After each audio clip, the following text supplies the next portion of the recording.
O diba, tingnan nyo naman kung paano lang inabot-abot. O ito, inabot ko lang sa baging. Ayan, tingnan nyo po o. Ang dami-dami. May nakabitin kasing baging.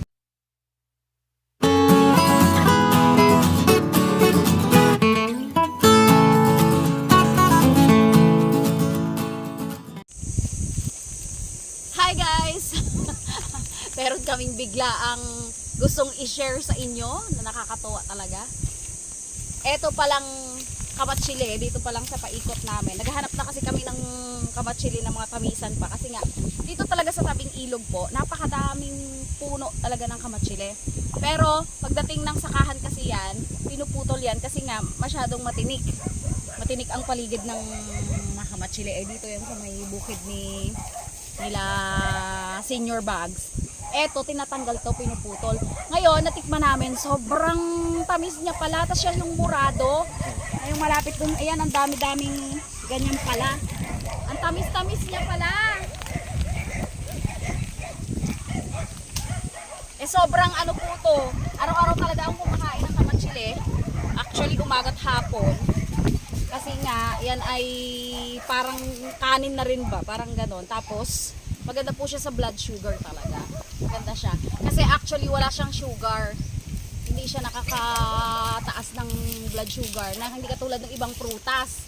Ito po ay nakaka-regulate pa ng ating blood sugar. Kasi nga nabubusog tayo. Pero hindi naman ito nakakaano. Tingnan nyo naman. Muradong murado. Tapos ang sarap-sarap ng lasa. Ka-perfect. Ayan. Inabangan ko palagi yung nandun sa tabi ng bahay. Yung nasa gilid ng ano namin, yung may tinaniman ng patola. Isang piraso lang yun ang mga murado. Dito pala sobrang dami. Ang dami-dami po. Matiknan nyo po ito. Ikitan talaga oh. Kasi walang nanunungkit. Halakas lang ng hangin. Sobrang lakas ng hangin.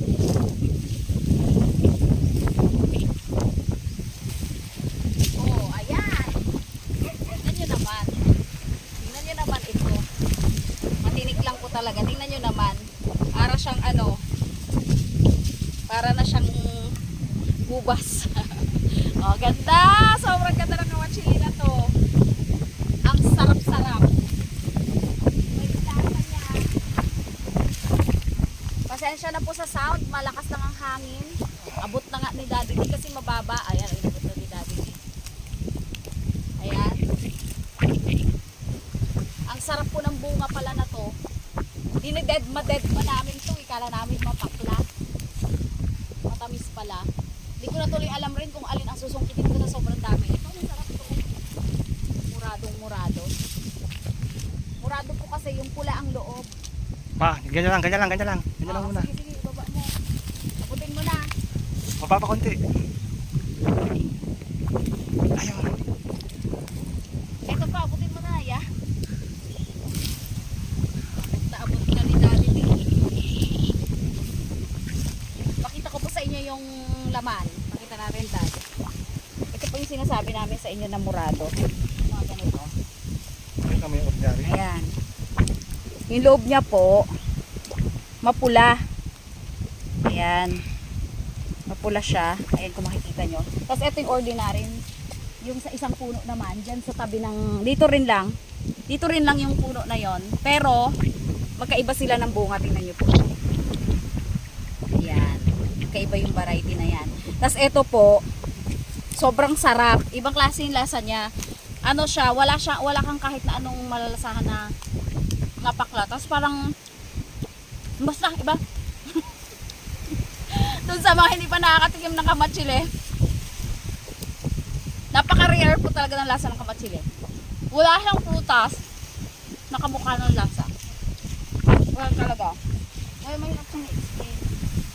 Kasi hindi lahat ng probinsya may kamatsili. Pero karamihan sa Luzon, meron. Kasi sa Bulacan, sobrang daming kamatsili. Ewan ko lang sa ibang probinsya, kung sa Visayas and Mindanao may kamatsili din. Nakapuno na kami. Ang bilis-bilis lang, na sobrang dami pa talagang bunga. Nung click pa kami, wala na kung saan mailagay.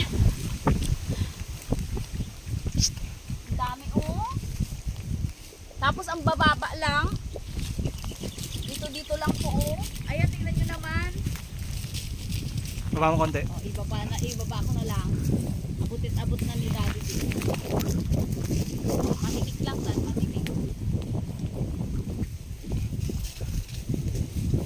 Yun. Matak. Diba? Ganun lang po. Ang dami-dami pa po sa taas. Ewan ko kung makikita. Ipakita mo na dito. Doon sa mababa. Ito oh. Grabe oh. Tapos magkatabi po sila. Magkaiba po yan ng ng bunga. Magkaiba to, itong isang puno, hindi siya murado, pero ito murado, pero magkatabi sila. Pero parehas matamis, as in. Ang sarap. Yung pala ang dami-daming murado. Naghahanap ako doon ng paisa-isa sa amin. Sa tabi ng kubo. Dito pala sobrang dami. Yung. Puro murado. O si Daddy din tagapulot. Meron ako Mamaya, nakuha. mamaya na. Kaso matinik. Tingnan nyo naman po yung ibaba. Tingnan nyo naman yung ibaba na yan. Kung gaano katinik yan. Pero maganda po yan gatong. Maganda po itong panggatong. Ito talaga nung araw. Ginagatong talaga namin. O, tingnan yan. O, kaminig. Kaya lang may anay o. Pero matinik po talaga yan. Kaya pinuputol po yan ng magsasaka. Yung malalapit na yung na gano'n. Tinatanggal ko talaga yan bago magsakahan. Kasi nga syempre pag habang nag-ano ka, nag-aabono or kung anong ginagawa sa bukid, nagdadamo, matinik po yan. Sobra. Ano yung tanim? Siguro kung ang kamatsili po ay walang tinik. Ubus siguro sa mga bata na kakaakyat.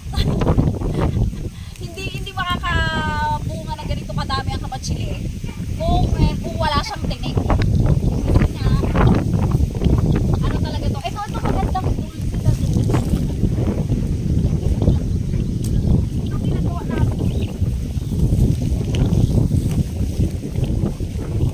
Yan.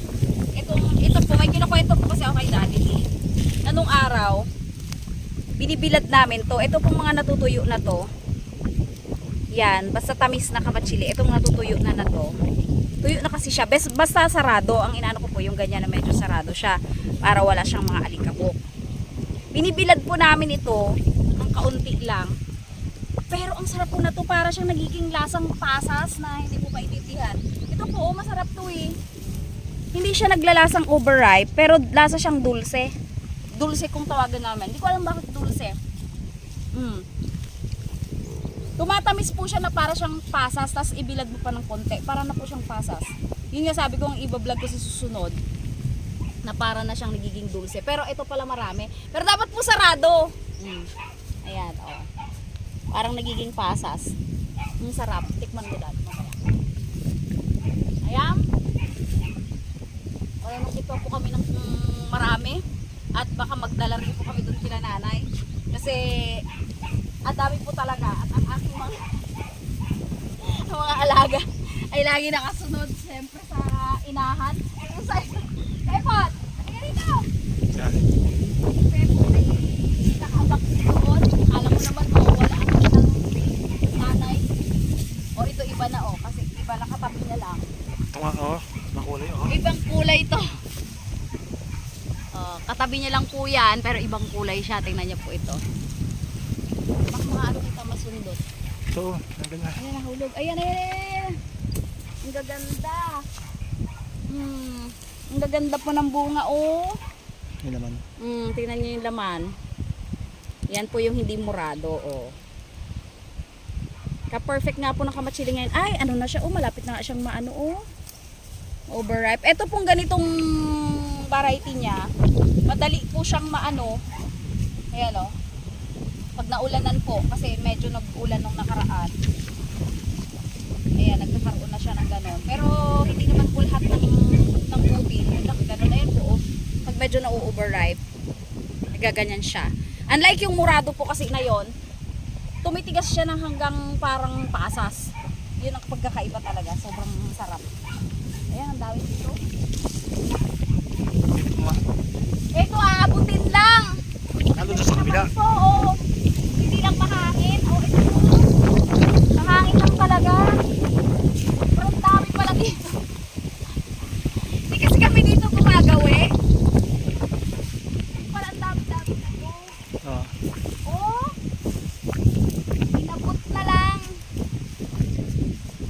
di ba? Tingnan nyo naman kung paano lang inabot-abot. O, ito, inabot ko lang sa baging. Ayan, tingnan nyo po, oh. Ang dami-dami. May nakabitin kasing baging. Overripe na iba. Kaya lang overripe na siya. Yan.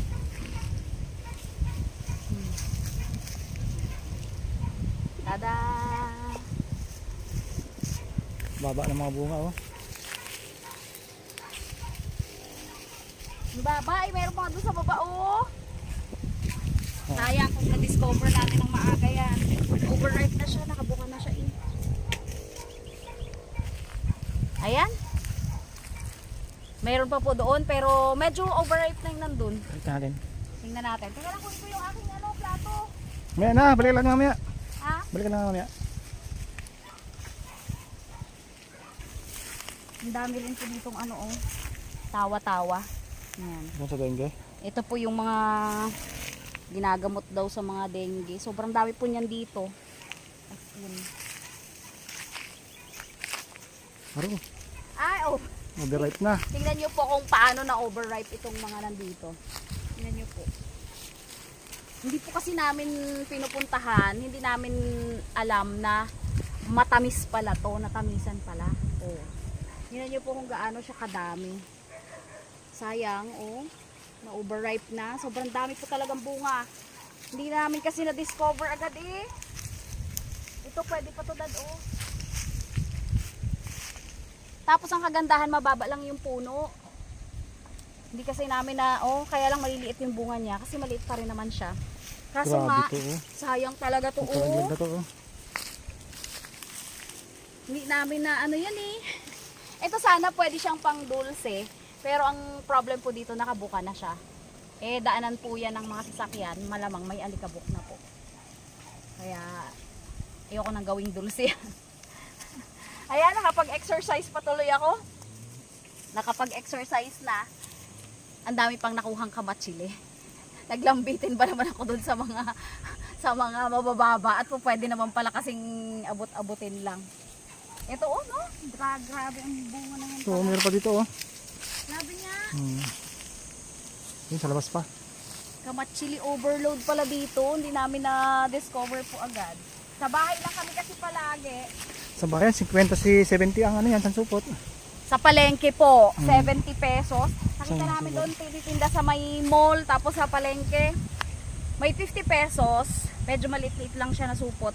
As in yung supot lang po ng kung kabisado niyo po yung supot ng tinapay, yung malaki-laki ng konti sa supot ng yelo, supot ng tinapay, 50 pesos po yun. Ang pangmona yun. Tapos, yung medyo malaki-laki na, yung mini sandobag na ganon, yun po ay 70 pesos. And nabibili naman po, kasi sa bayan, wala naman pong kamatsili. Kaya ganon, sabik din po yung mga tao sa kamatsili talaga sa bayan. Ayan, nag-sharing lang po kami ng konti kasi na-overwhelm kami ni Daddy dito sa dami ng kamatsili pala dito. Doon sa bahay po kasi may ilang puno din tayo, 3, plus yun 4. Ayun lang yung bahay, Yan, lapit-lapit yan lang eh. po kasi yan. Yan lang yung sa amin. Tapos hindi namin to pinupuntahan. Hindi namin alam. Kasi ang nasa isip kasi namin, kung mapakla yung sa mga gilid, yung kinukuhanan nila ng panluto. Mapakla po kasi yun. Kaya namin pakla din to. Yung pala matamis. Meron Ayan. pa doon sa kabila. Sa kubo. Thank you so much po sa mga patuloy na sumusuporta sa kabilang ilog po. Titingnan din po namin kung ano ang mga doon, kung matamis or mapakla. Thank you so much po.